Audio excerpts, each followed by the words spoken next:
Hi friends, मैं अविनाश कुमार आप लोग का यूट्यूब चैनल पे स्वागत करता हूं। उम्मीद करता हूं दोस्त आप सभी लोग अच्छे होंगे। जैसा कि हमने कल बताया था कि आज से शिक्षण स्टार्ट करने वाले हैं, तो आज हम लोग का शिक्षण का ये पहला पार्ट है, ठीक है। और शिक्षण सबसे पहले हम किसका पढ़ने वाले हैं, ये हम लोग का है हिंदी। ये हमारा क्या है, हिंदी शिक्षण हम लोग आज से स्टार्ट कर रहे हैं। और इस शिक्षण की हमारी क्या होगी, आज पहली क्लास होगी। शिक्षण में दोस्त हम एक तरफ से नहीं पढ़ रहे हैं, ठीक है। शिक्षण में हम वो चीज़ें पहले पढ़ेंगे जो ज़्यादा से ज़्यादा एग्जाम में आता है, ठीक है।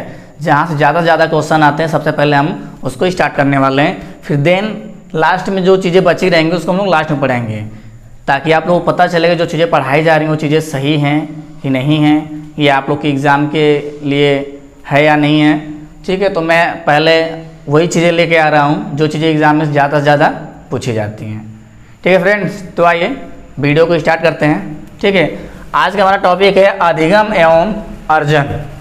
अधिगम एवं अर्जन, अधिगम एवं अर्जन। अधिगम और अर्जन होता क्या है?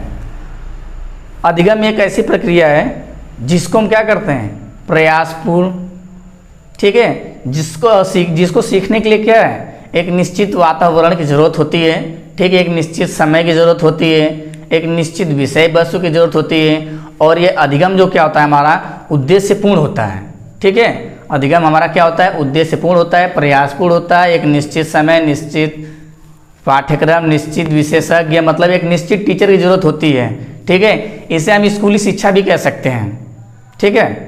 और अर्जन क्या होता है, अर्जन एक ऐसी प्रक्रिया है, अर्जन एक ऐसा, ये कह सकते हैं अर्जन एक ऐसा साधन है, या अर्जन सीखना क्या होता है। अधिगम का मतलब होता है सीखना और सिखाना, ठीक है। अधिगम और अर्जन कैसे सीखा जाता है, ठीक है, और कैसे सिखाया जाता है, इसके बारे में यहाँ पे बात हुई है। तो अधिगम और अर्जन में क्या है, अधिगम हम कहीं भी किसी भी क्या है, अधिगम जो एक निश्चित समय, एक निश्चित विषय वस्तु, उद्देश्यपूर्ण शिक्षा होती है, ठीक है। और अर्जन क्या होता है कि ये कहीं भी किसी भी रूप में और किसी से भी हम क्या कर सकते हैं, सीख सकते हैं। तो आइए इसके बारे में देखते हैं क्या क्या इसमें है, ठीक है। शिक्षण, शिक्षण का मतलब होता है सीखना और सिखाना। शिक्षण का मतलब क्या होता है, यहाँ देख सकते हैं आप लोग, ठीक है। शिक्षण का मतलब होता है सीखने से, ठीक है। और दूसरा इसका मतलब होता है सिखाने से, ठीक है। सीखना, सीखने या सिखाने से मतलब होता है सीखना या सिखाना, सीखना या सिखाना, सीखने या सिखाने, बात दोनों एक ही है, ठीक है फ्रेंड। तो शिक्षण का मतलब होता है सीखना और सिखाना। सीखने और सिखाना क्या होता है, शिक्षण होता है। और शिक्षण के उद्देश्य से हम देखेंगे अधिगम और अर्जन, और अधिगम में कैसे सिखाया जाता है और अर्जन में कैसे बच्चे सीखते हैं, इसके बारे में हम लोग बात करने वाले हैं, ठीक है। शिक्षण आजीवन चलने वाली प्रक्रिया है। शिक्षण क्या है, सीखने और सिखाने की जो प्रक्रिया है क्या है, लाइफ टाइम हमारी क्या होती है, चलती रहती है। सीखने और सिखाने की जो प्रक्रिया हमारी क्या है, लाइफ टाइम चलती रहती है। मानव जन्म से मृत्यु तक सदैव कुछ न कुछ सीखता है। इंसान जो क्या है, मरते समय भी कुछ न कुछ क्या करता है, सीखता है। जब पैदा होता है तब से और मरते समय भी कुछ न कुछ क्या करता है, सीखता है। मरते समय का मतलब जैसे देखिए, किसी की जब डेथ होने वाली होती है, जब इंसान जानता है कि हम मरने वाले हैं, तो उसमें क्या है, उसमें अपने लोगों से बिछड़ने का उन्हें क्या होता है, बहुत दुख होता है। जैसे कोई भी आदमी हो, अगर जब वो मरने के कगार पर हो तो उसे अपने लोगों से बिछड़ने का क्या होता है, बहुत दुख होता है। तो मरते मरते भी क्या करता है कि कुछ न कुछ वो सीखता है। मरते मरते वो ये सीखता है कि लोगों से दूर होने पे कैसा लगता है। जब मुझे ऐसा लगे कि दोबारा हम क्या है, इन लोगों से न कहीं भी मिल पाए, तब उस समय कैसा फील होता है। तो ये कह रहा है कि मानव जन्म से मृत्यु तक सदैव कुछ न कुछ सीखता है। तो मरते समय लोगों से बिछड़ने का क्या होता है, दुख होता है हमें। तो हम भी उसमें कुछ न कुछ क्या करते हैं, सीखते हैं कि अगर आज हम लोग बिछड़ जाएंगे, अगर आज हमारी डेथ होती है, तो आज के बाद हम क्या अपने फैमिली, चाहे दोस्त यार, किसी से मिलने वाले नहीं हैं। बातें समझ में आई? आगे चलते हैं। यह सीखना दो प्रकार का होता है। यह सीखना कितने प्रकार का होता है, दो प्रकार का होता है। एक होता है अधिगम, दूसरा क्या होता है, अर्जन, ठीक है। तो आइए देखते हैं। वह शिक्षा जिसे बालक अपने आसपास के वातावरण के अनुकरण के द्वारा अनुभवों के आधार पर सीखता है। आप देखिए, वह शिक्षा जिसमें बालक अपने आसपास के वातावरण के अनुकरण का मतलब क्या होता है? अनुकरण मतलब होता है देखकर, ठीक है। अनुकरण कर क्या करता है? के द्वारा सीखता है, ठीक है। बात समझ में आई?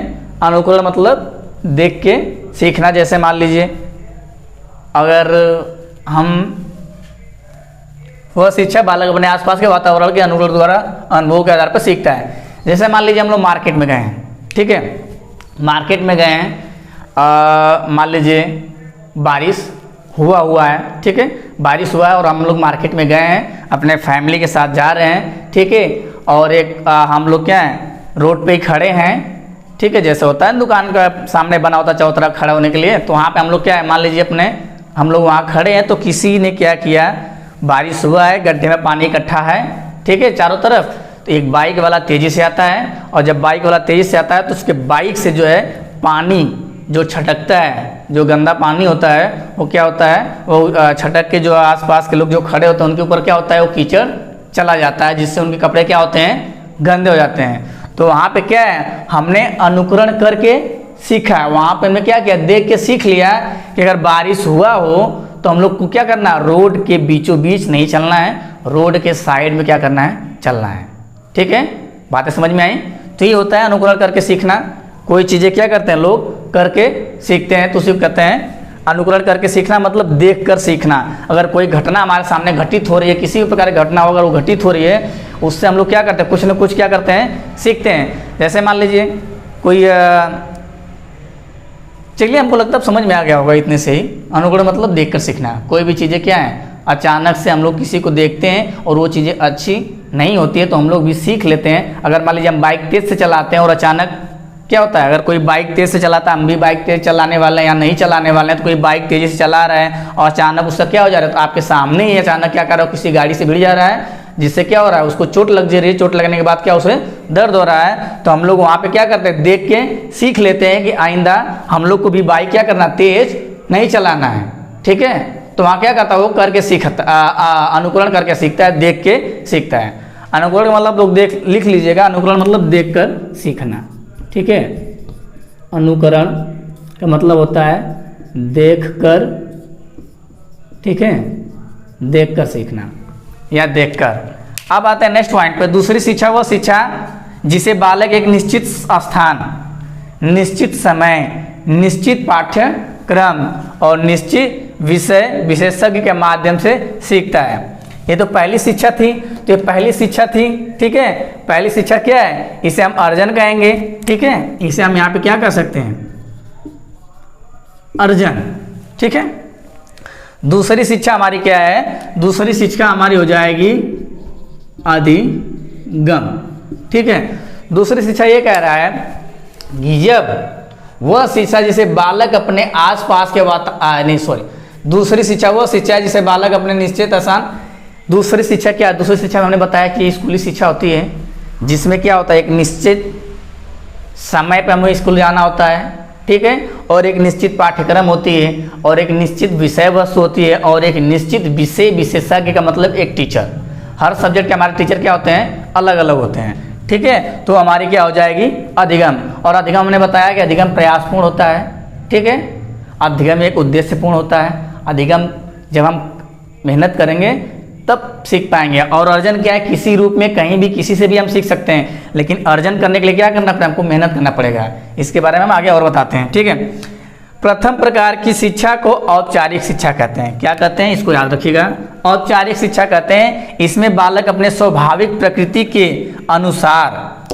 के अनुसार बिना किसी बंधन के स्वतंत्र पूर्वक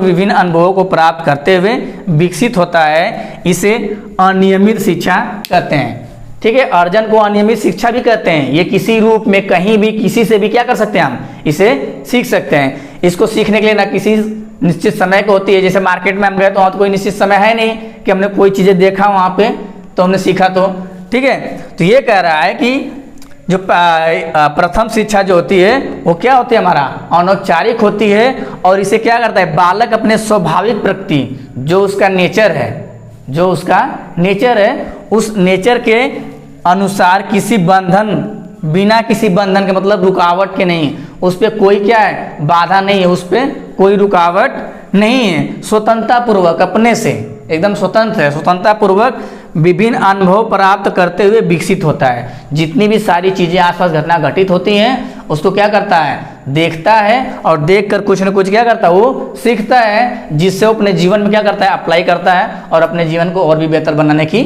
कोशिश करता है। ठीक है, अब एक बार नेक्स्ट देखते हैं। अचेतन शिक्षा इसे भी कहते हैं, इसे अचेतन शिक्षा भी कहते हैं। ठीक है, ना चाह के भी सीख लेना, अचेतन शिक्षा, हम नहीं चाहते फिर भी कुछ न कुछ क्या करते हैं, सीख लेते हैं, तो ये हमारी क्या हो जाएगी, अचेतन शिक्षा। अविधिक शिक्षा, इसे क्या करते हैं, हम अर्जन करते हैं, अचेतन शिक्षा, अविधिक शिक्षा। ठीक है, आगे आते हैं। दूसरी प्रकार की शिक्षा को औपचारिक शिक्षा कहते हैं। ठीक है, दूसरी प्रकार की शिक्षा को औपचारिक शिक्षा कहते हैं। वह शिक्षा जो एक निश्चित वातावरण में, हमने पहले ही बताया, वह शिक्षा एक निश्चित वातावरण में बंधन युक्त होती है। इस योजनाबद्ध शिक्षा को क्या कहते हैं, सचेत शिक्षा। ठीक है, इसे योजनाबद्ध शिक्षा, असचेत शिक्षा, असंविधिक शिक्षा कहते हैं। ठीक है, सचेत का मतलब यहाँ पे, ठीक है, संविधिक शिक्षा कहते हैं। अब इसको ध्यान में देखिएगा, दूसरी प्रकार जो शिक्षा है वो हमारी औपचारिक है। ठीक है, दूसरी प्रकार जो शिक्षा वो हमारी क्या है, औपचारिक है। ठीक है, जो एक निश्चित वातावरण, तो स्कूल का एक निश्चित वातावरण होता है। ठीक है, एक निश्चित वातावरण और बंधन युक्त होती है। ठीक है, एक बाउंडेशन में आपको रहना पड़ता है स्कूल में। ठीक है, इस योजनाबद्ध शिक्षा और सचेत शिक्षा, असंविधिक शिक्षा कहते हैं। इस योजनाबद्ध शिक्षा को, ठीक है, इस योजनाबद्ध शिक्षा को सचेत शिक्षा, असंविधिक शिक्षा कहते हैं। ठीक है, यहाँ पे कोड डाल लीजिएगा, इसे लिख लीजिए। ठीक है, यह शिक्षा उद्देश्यपूर्ण होती है, इसे अधिगम कहते हैं। ठीक है, बातें समझ में आ गई होंगी। एक बार फिर से, अधिगम और अर्जन क्या होता है। अधिगम के लिए एक निश्चित समय, निश्चित वातावरण और निश्चित विषय वस्तु और निश्चित विशेषज्ञों की जरूरत होती है। ठीक है, और ये प्रयासपूर्ण होता है। और अर्जन क्या है, कहीं भी किसी भी रूप में आप किसी से भी सीख सकते हैं, ना चाह के भी क्या करते हैं हम लोग कुछ ना कुछ सीख लेते हैं, ये हमारा होता है अर्जन। ठीक है फ्रेंड्स, उम्मीद करता हूँ आप लोग को समझ में आ गया होगा। ठीक है, अब आगे चलते हैं, थोड़ा सा इसके बारे में और बात कर लेते हैं। ठीक है, सो फ्रेंड्स, और देख लेते हैं इसके बारे में, अधिगम और अर्जन के बारे में क्या क्या चीज़ें हैं। ठीक है, अधिगम और अर्जन। ठीक है, यहाँ से और भी आप लोग क्लियर हो जाएगा। यही सारी चीज़ें आपके ऑप्शन में मिलती हैं और इसी से सारे क्वेश्चन क्या होते हैं, बनते हैं। तो आप लोग इसे ध्यान से देखिएगा। अधिगम क्या है, अधिगम हमने बताया कि ये सप्रत्यय, ठीक है, सप्रत्यत्न मतलब होता है इसमें आपको क्या करनी पड़ती है, मेहनत करना पड़ता है, प्रयास करना पड़ता है, तब उसके द्वारा क्या करते हैं, मेहनत और प्रयास से तब जाके आप सीखते हैं। ठीक है, और ये क्या होता है, अनाशय। अनाशय का मतलब होता है आपको कोई मेहनत करने की इसमें ज़रूरत नहीं पड़ी है। ठीक है, अचानक से क्या हुआ है, आप सीख लिए हैं। ठीक है, एक निश्चित स्थान, यहाँ स्थान की जरूरत नहीं होती है, यहाँ पर निश्चित समय, निश्चित स्थान, निश्चित पाठ्यक्रम, निश्चित शिक्षक, मूल्यांकन, यहाँ पे इन सब चीज़ों की ज़रूरत नहीं पड़ती है। बात क्लियर?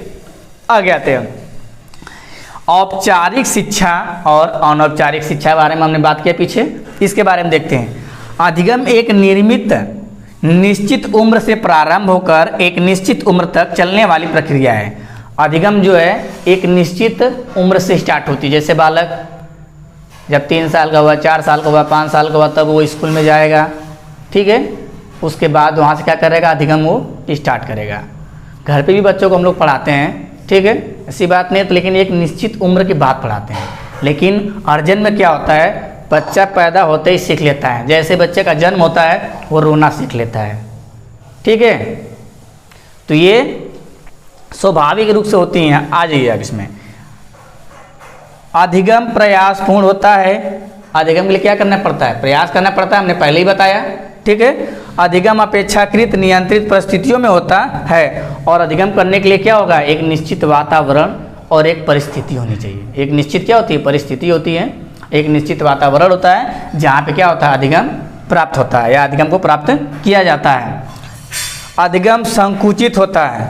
अधिगम संकुचित, संकुचित मतलब इसका एक एरिया का बाउंडेशन होता है, ठीक है। जैसे आपका विषय वस्तु हो गया, तो विषय में आप लोगों को चैप्टर होते हैं, उसके अंदर एक जो जानकारी हम रहती है उसमें एक संकुचित होती है। संकुचित का मतलब होता है बंधन। संकुचित का मतलब होता है, संकुचित का मतलब लिख लीजिए कहीं, ठीक है, यहीं पे लिख दे रहे हैं। संकुचित का मतलब होता है हमारा बांधना, ठीक है, बांधना। ऐसे ऐसे जितने सारे वर्ड आपको आएंगे ना, सब वर्ड का मतलब मैं बताते चलूँगा। मैं बहुत सारे वर्ड आप लोगों के लिए लिख के रखा हूँ, ठीक है, जो शिक्षण में आप लोगों के लिए क्या करेंगे? काम करेंगे। हर सब्जेक्ट में काम करेगा वो शिक्षण में।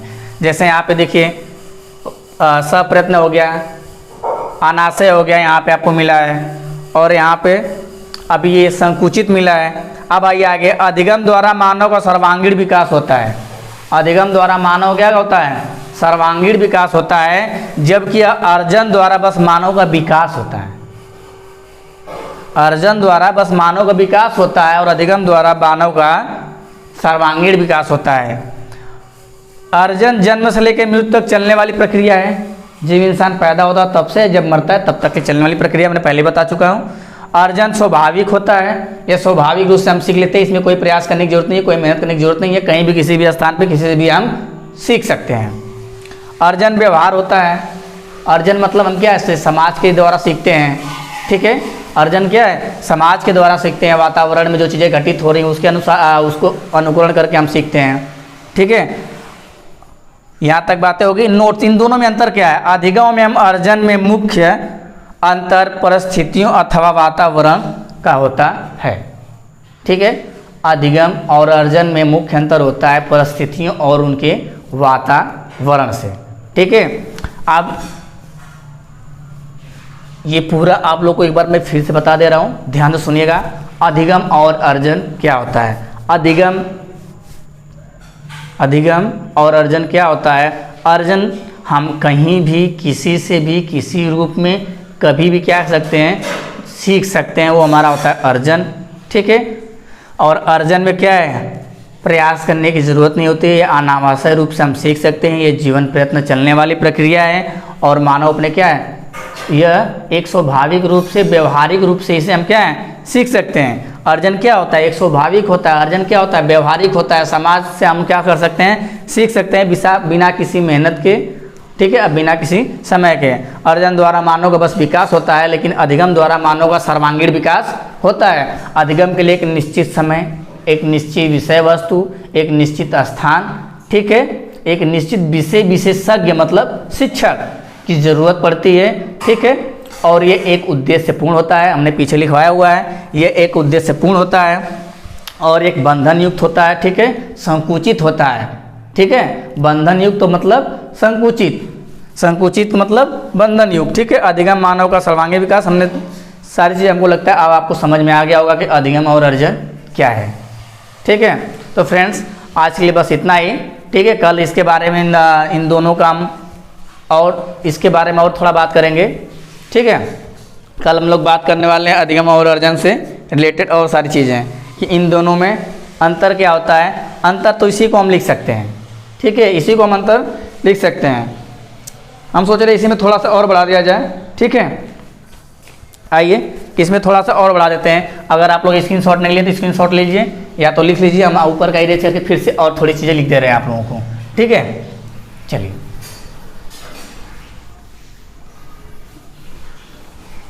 आइए, ये लक्ष्य प्रधान होता है, ठीक है। ये क्या होता है? लक्ष्य प्रधान होता है, नहीं उल्टा हो गया, उल्टा हो गया, उल्टा हो गया। ये 100 उद्देश्य होता है, ठीक है। हमने बताया एक उद्देश्य पूर्ण होता है, इसको 100 उद्देश्य भी लिख, ठीक है। 100 उद्देश्य शिक्षा होती है ये, ठीक है, कोई उद्देश्य होता है शिक्षा के लिए। निश्चित अवधि, निश्चित वातावरण, निश्चित अवधि तो हो गया है, निश्चित वातावरण लिख लीजिए, निश्चित वातावरण। ठीक है, निश्चित वातावरण होता है शिक्षक प्रधान शिक्षा, शिक्षक को हमने बता दिया कि इसमें शिक्षक होना चाहिए। सुनियोजित भी हमने सुनियोजित लिख लेते हैं, शायद लिखे थे कि नहीं याद नहीं आ रहा है। ठीक है, फिर से लिख दे रहे हैं, सुनियोजित। ठीक है, सुनियोजित। ठीक है, और इसमें क्या होता है, जीवन के प्रत्येक लक्ष्य को प्राप्त किया जा सकता है। इससे हम क्या कर सकते हैं, ये कहाँ तक 11 तक हुआ था, इसको 12 कर लीजिए, इसको 13 कर लीजिए, इसको 14 और इसको 15। ये कह रहा है कि इसमें जो है जीवन के प्रत्येक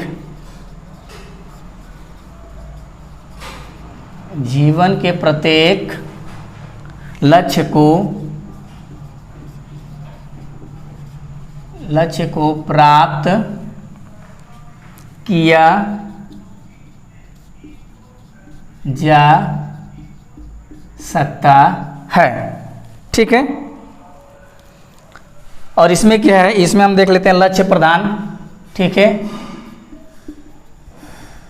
लक्ष्य प्रधान जीवन प्रयत्न हमने लिखवा दिया है। अनियंत्रित व व्यापक वातावरण। ठीक है, अनियंत्रित और अनियंत्रित व व्यापक वातावरण, अनियंत्रित व व्यापक वातावरण। ठीक है, अनियंत्रित और व्यापक वातावरण। और इसमें क्या होता है, अनियोजित। ठीक है, अनियोजित, ये सब लिखते चलिए आप लोग, अगर नहीं दिख रहा है साफ तो आप लोग लिखते चलिए। अनियोजित यंत्र की सहायता नहीं लेते हैं, इसमें कोई यंत्र की सहायता नहीं लेते हैं। ठीक है, यंत्र की सहायता नहीं लेते हैं, इसमें यंत्र की सहायता लेते हैं, ये भी लिख सकते हैं 15 के बाद 16, यंत्र की सहायता लेना। ठीक है, यंत्र की सहायता न लेना। यहाँ पे दोस्त थोड़ा सा गलत हो गया है, यहाँ पे ध्यान दीजिएगा, ये अधिगम चल रहा है ना, अधिगम में बस हम लोग विकास करते हैं, सर्वांगीण विकास नहीं होता है। ठीक है, अधिगम में बस क्या होता है, अधिगम द्वारा मानव का विकास होता है, और ये सर्वांगीण विकास यहाँ पे होगा। ठीक है, इसको सही से नोट कर लीजिएगा आप लोग।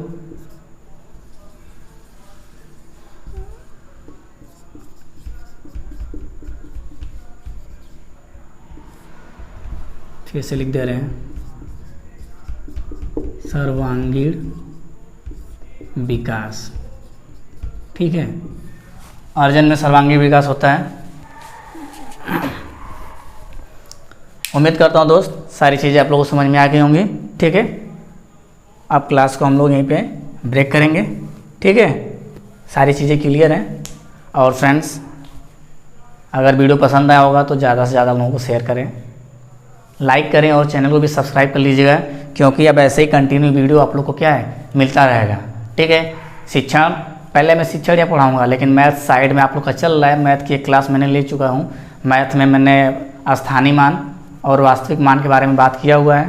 ठीक है, तो आप लोग उसे जाके देख लीजिएगा। मैथ की आज भी क्लास कुछ देर में आप लोग को मिल जाएगी। ठीक है, तो आपसे हम लोग कंटिन्यू अपना क्या है क्लास रखने वाले, डेली 2 से 3 वीडियो आप लोग को मिलेगा।